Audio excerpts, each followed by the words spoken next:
خواستگاری گفتن ما به کسی که به ساعت نونخوش میخره دمپایی خانه جمع میکنه دختر نمیدیم، چون پدر دختر شغلش فنی بود، مکانیک بود. اون اگه حداقل شاگرد مکانیکی بودی شاید دختر بهش میدادیم. اینجا زندگی من تغییر میکنه و من نیت میکنم که یه مکانیک معروف شیراز بشم. من تصمیم میگیرم که بیام تهران. به یه بدبختی یه مکانیک خوب پیدا کردیم که به ما کار بده. اولش هم گفتیم آقا ما حقوق نمیخوام، هر کاری باشه حاضرم انجام بدم، شبام تو چال میخوام، فقط تو را به خدا این کار یاد من بدید. دیگه قرار شد که به ما کار بدن. من با یه عشق خاص کار میکردم، هیچ کس نمیدونست که من عاشقم و به خاطر عشقم حاضرم این شغل حفظ یاد بگیرم. سری ماشین مثلا میومد اونجا، ماشین آباتی نگاه میکردم، واسکازی نگاه میکردم، روغن ترمز نگاه میکردم. یک سال موندم. بعد استاد گفت بمون تهران، بعد دختر تهرانی میگیرم، بعد خونه میدم، بعد مغازه. گفتم آقا من باید بری. خب هیچ کس هر کار کرد من نموندم. شما برگشتی؟ برگشت. خب برگشتی چی شد؟ همون شب برگشتم، عروسی دختره همون شب بود و اونجا شدیدترین سخت‌ترین شب زندگیم بود. رفتم کنار مورد شغله تو صبح گریه کردم. دیگه قرار شد که دیگه تا آخر اون دست به آچار نزنم، دیگه نزدم و برگردم با همون نون خوش خریدن و دمپایی کنه. با همون کار قبل. وقتی ازدواج کردم خانمم گفت دوست ندارم نون خوش بدم دمپایی کنه بخری، تو مکانیکی چه نمیری مکانیکی؟ گفتم دوست ندارم. بعد گفت حداقل دوست نداری مکانیکی کنی بی برو تره بار بفروش، آبروش بیشتره، وایس میوه بفروش. دیگه من شدم دربازکازان شیراز، میوه فروش شدم. خب خیلی بد نبود، آبرو داشت ولی دوست نداشتم یه باشم. ولی یه مشکل داشتم، شهرداری سرد معبد، همش استرس داشتم که الان میاد بساطم و همه داره میره. تا یه روزی بساطمو بردم، همه چیمو بردم، رفتم بساطمو پس بگیرم، باسکولی هم که اینجا بودم باز کردم. اون روز دیگه از اون روزایی بود که بازم خیال کردم بازم خدای بدیهات داره عذاب میخواد به من بده. اومدم خونه، خانمم گفت اشکال نداره، من میخوام برم بوانات کمک پدرم گردو اشکال کنم، شما بی برو بوانات، شهر زیباییه، یه روستای خیلی خوب، یه زیارتگاه، بشین زمین بساط کن، شهرداری هم نداره. این که گفت شهرداری نداره گفتم من میام. رفتم تو اون روستا بساط کردم، روز زمین و پوست آبی ببرم، یه سفره درست کردم، نشستم. خیلی خوب بود، استرس نبود. بعد دیدم بس خوبه، یه هفته بعد کردمش دکه که باد و خاک اذیتم نکنه. یه 2 ماه بعد دیدم خیلی خوبه، اومدم خونم تو جنوب شیراز با پولم اون خوشبینای خونه خریده بودم، فروختم، رفتم اونجا از یه خشخانه 600 زمین رو خریدم و یه سوپری ساختم.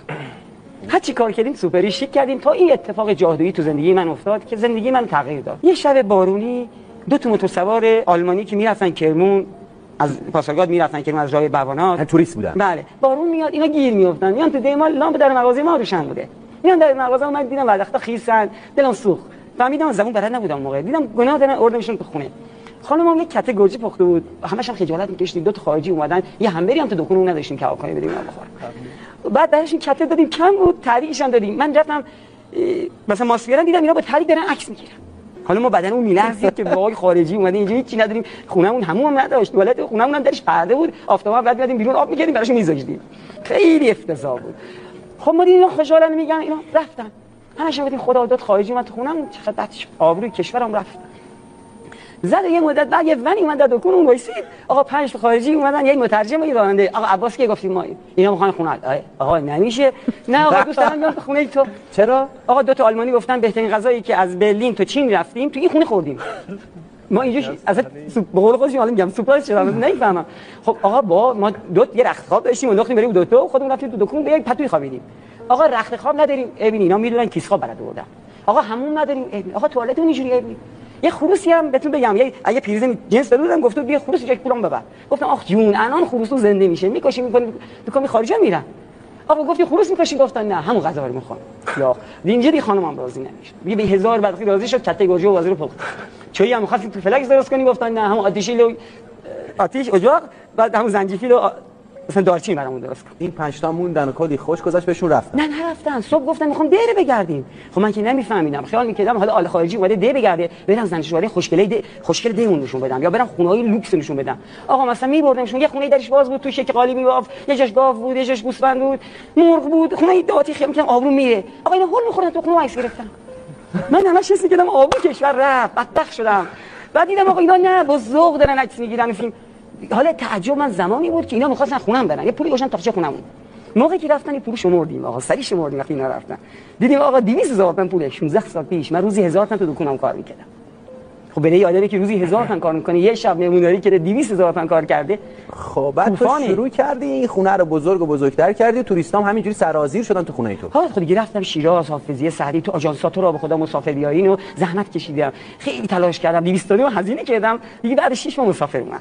مسافرام اومدن، بعد شد 2 تا 3 تا 10 تا، بعد دل توکلم قوی شد، رفتم یه موتوری خریدم 6 ماهه. بعد موتور میافتادن جلو، اونا با ماشیناشون میارن لب چشمه و قنات، چون بوانات خیلی زیباست، پر از چشمه و قنات. همینجوری روز به روز جهانگرد بیشتر شد تو خونه. اصلا وحشتناک شد تا اینکه 600 مسافر اومد و تو روزنامه نوشت آقای رئیس جمهور می‌خواست به ما جایزه بده. 600 نفر تو پذیرش بله. اون خونه تو یک سال نیم 600 نفر اومدن، همه روزنامه نوشتن اینجا ما رو دعوت کردن تهران، با ما مدال بدن. عاشق کار بودم، دلم می‌خواست این کار رو ادامه بدم، چون هی فکر می‌کردم اون روزنه‌ای که همیشه تو دنیای سیاه خودم دنبالش می‌گشتم پیدا کردم. چون باورتون نمیشه شغلی به این پرستیژی خوب نگام داشت عوض میشد، داشتم باور میکردم. باور من زمانی شد که تهران به آقای رئیس جمهور گفتم با جای 17 تا سکه آقای رئیس جمهور منو بفرست آلمان، من دوست دارم برم آلمان ببینم آلمانیا چیکار کردن تو کشورشون، همون کارو میخوام تو دیم بکنم. رفتی آلمان؟ من رفتم برلین. بله اونجا یه غرفه برام زدن، تو غرفم کاری کردم که شهردار برلین بهم جایزه داد. گفتم آقای شهردار با جای جایزه کمک کن من برم یه روستای گردشگریتون ببینم، میخوام ببینم همون کارو برم تو روستام بکنم. هنوز دیدم عوض نشده بود، هنوز خدای من خدای بدیها بود. من وقتی رفتم تو روستاهای اطراف برلین دیدم که وای چقدر ما عقبیم، چقدر ما راه رو اشتباه رفتیم، چقدر ما نمی‌بینیم زیبایی خدا. آقا توی روستاشون 10 تا خوک داشتن، یک گربه و از 10 تا اتاق ساخته بودن، یه اتاق برای خودشون. از سر دنیا عکس می‌گرفتن، کی غذا میدیم، کی شیر میدیم، کی خوکا بچه‌ها برن بیرون. گفتم خدایا ما 1000 برابر اینا دارایی داریم تو روستاهامون، اینا 1000 ما دارایی دارن، ازش استفاده کردن. یاد گرفتم، برگشتم، آیتینری ساختم، تور بازدید از گبه بافی، گرین بافی، ببخشید خالی بافی، بعد نون پزی، آقا آشش پختن. اصلا دیدم داشت یواش یواش باز میشد، اون تاریکی ذهنم داشت پاک میشد، اصلا باورم شد. دیگه بر نگشتم ایران بگم ببخشید چای اگه بده، ببخشید اگه غذا بده. دیگه اومدم برگشتم کشورم، گفتم بهترین چای دنیا، من بهترین ایرانی، بهترین مرد دنیاام، من بهترین روستایی دنیام، غذام بهترینه، ماسم بهترینه، دوغم بهترینه. خودمو باور کردم. یا گفتم وای اصلا قهرمان نیست خودمم، یعنی جایی رسید که دنیام با تغییر نگام و به طور افسانه‌ای عوض شد. خونه 80 متری بزرگ شد، پول اومد، پولا هزینه میشد. یعنی من همیشه اگه شبی 2 میلیون کار میکردم، شبی فرداش 2 میلیون 200 تومن هزینه میکردم، میشد 5 میلیون 6 میلیون هزینه میکردم. از خاری که دور روسا میاد میشه پول در آورد، از حرف زدن اون، از فکرمون، از قصه هامون. خب همه خیال میکنن تو مدرسه من نرفتم ولی درس خوندن که 2 تا میشه 4 تا، ولی من چون با خدا دوست شدم 2 تای خدا میشه 1000 تا.